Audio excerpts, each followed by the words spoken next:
Se você for olhar para a anistia de 79, muita gente, né, tem uma romantização muito grande da esquerda a respeito da anistia, como se ali, enfim, os paladinos da liberdade tivessem sido anistiados. Não, nós tivemos em 79 assassinos, assaltantes de banco, pessoas que sequestraram embaixadores, anistiados, né? Homens e mulheres. Tivemos ali pessoas que passaram por tortura psicológica, também não apenas sofreram, mas fizeram isso nos outros. E não estavam ali necessariamente em nome da liberdade, como gostam de dizer. Essas pessoas sequestravam ou assaltavam bancos e cofres, como o do Ademar de Barros, como, enfim, esses casos históricos que a gente lembra, sequestrador do embaixador em 69, e que estão aí amplamente, fartamente retratados em filmes, né, de forma quase idílica, como se fosse algo bonito, como se tivesse sido um ato heróico, atos heróicos. Essas pessoas estavam fazendo isso para quê? Para financiar uma guerrilha, para financiar que fossem os militares depostos e postos no lugar fossem uma espécie de ditadura da esquerda, uma ditadura comunista, uma espécie de filial soviética aqui no Brasil. Era esse o desejo desses guerrilheiros. Eles estavam querendo derrubar os militares, não para restaurar a democracia, mas para impor a sua visão de mundo, que era uma visão socialista. Aliás, permanece sendo. Parte dessas pessoas estão aí hoje, dentro, inclusive, do governo, ou já estiveram dentro do governo. Então, é essa anistia ali de 79 que nós temos os artistas aplaudindo e achando o máximo nas músicas de protesto dos anos 70 e que agora, dentro de estádios de futebol, em shows, eles aplaudem quando a torcida ali, quando, enfim, os espectadores gritam sem anistia, ou quando se coloca nas redes sociais hashtag sem anistia. Aquela anistia de 79, portanto, ela é menos legítima, inclusive. Ela é menos necessária do que a anistia de hoje. Porque, repito, não foram apenas crimes políticos que foram anistiados, mas crimes comuns que eram conectados aos políticos. Ou seja, crimes comuns de sequestro, homicídio e assalto a banco para financiar o crime político que seria depor o Estado. Hoje, se a gente der de bandeja, falar assim, não, tudo bem, houve uma tentativa de golpe de Estado, vamos pressupor isso, que o 8 de janeiro foi uma tentativa de golpe de Estado. Legal. Quais são os crimes comuns relacionados a esse, do dia 8, o político? Quais são os crimes comuns? Quebrar vidraça? Rasgar cadeira? Pichar estátua? Você quer comparar, então, pichar estátua e rasgar cadeira com matar as pessoas ou assaltar banco ou propriedade privada? Será que as pessoas que foram mortas pelos guerrilheiros anistiados são menos importantes do que uma estátua ou uma cadeira? Então é isso que está em jogo. Por que a anistia de hoje é imperdoável e aquela não foi? Por que aquela anistia é melhor que essa?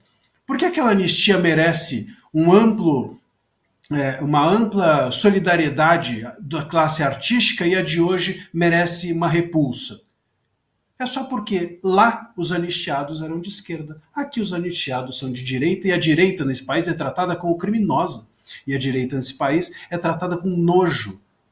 Quem não se lembra da última passeada, uma última manifestação, tivemos na Folha de São Paulo um artigo escrito por uma jornalista, enfim, dizendo que sentiu nojo quando um bolsonarista comprou o mesmo doce que era o doce que a filha dela gostava.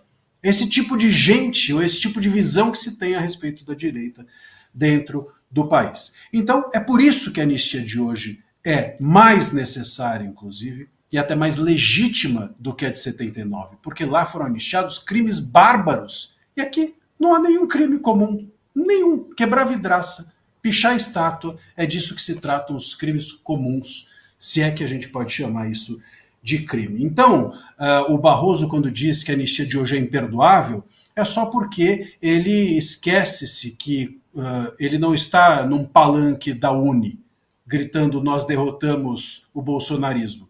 Ele está dando uma entrevista como ministro e deve, então, conter as suas paixões políticas ao se manifestar publicamente. Um outro ponto que eu acho também que a gente deve levar em consideração, eu acho a passeata, sem dúvida, relevante, essas manifestações elas são importantes, o povo precisa mostrar o que quer, e mesmo que isso não resulte em algo concreto, não importa. Como diz na Bíblia, quem planta tâmaras não colhe tâmaras. Às vezes a gente planta hoje o que apenas os nossos filhos colherão. Não importa, faz parte. É tão legítimo quanto, a meu ver. E, no entanto, a gente precisa levar em consideração que o Congresso ele começa a abrir mão de levar a pauta da anistia adiante e passa a costurar com o STF. A gente viu notícias esses dias dizendo que o Alcolumbre estaria construindo uma lei junto com o Moraes.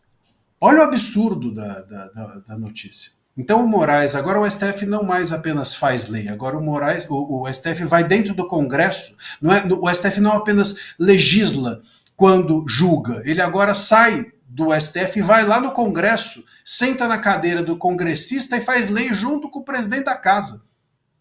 Olha o nível em que nós estamos. E isso é aceitável. E o Congresso aceita isso. Então, a pauta da anistia não é importante apenas para a anistia ir adiante, mas para que o Congresso se sinta compelido a não fazer costura e acordão. Porque costura e acordão só vai humilhar o Congresso. Costura e acordões apenas farão com que um Congresso saia dessa história toda submetido. E se nós tivermos um Congresso submetido, meus caros, hoje vamos soltar os réus do dia 8 e considerá-los presos políticos por meio de um acordão com o STF. Ótimo, daqui 3, 5, 10 meses temos novos presos políticos condenados pelo STF. Daqui 2 anos temos a mesma situação, se não pior ainda do que a que temos hoje. Porque se fizermos um acordo com o STF em relação a isso, estamos alimentando um monstro. O STF sai mais forte, o Congresso sai mais fraco. Onde isso vai parar? Se o STF ficar mais forte ainda, se acreditar que pode entrar dentro do Congresso e resolver as pautas deles, imagina só daqui 6 meses se nós não estaremos ainda pior do que hoje. Ainda piores presos políticos teremos. Ainda pessoas mais injustiçadas pelas canetas e togas absolutamente injurídicas, inconstitucionais do STF nós teremos pela frente. Então, eu acho que a pauta da anistia, ela é muito mais hoje, ela é tão importante para se desejar a anistia, quanto para se cobrar que o Congresso vá adiante, não tenha medo, não se acovarde e faça a sua tarefa, que é confrontar-se com os poderes que agem de forma excessiva.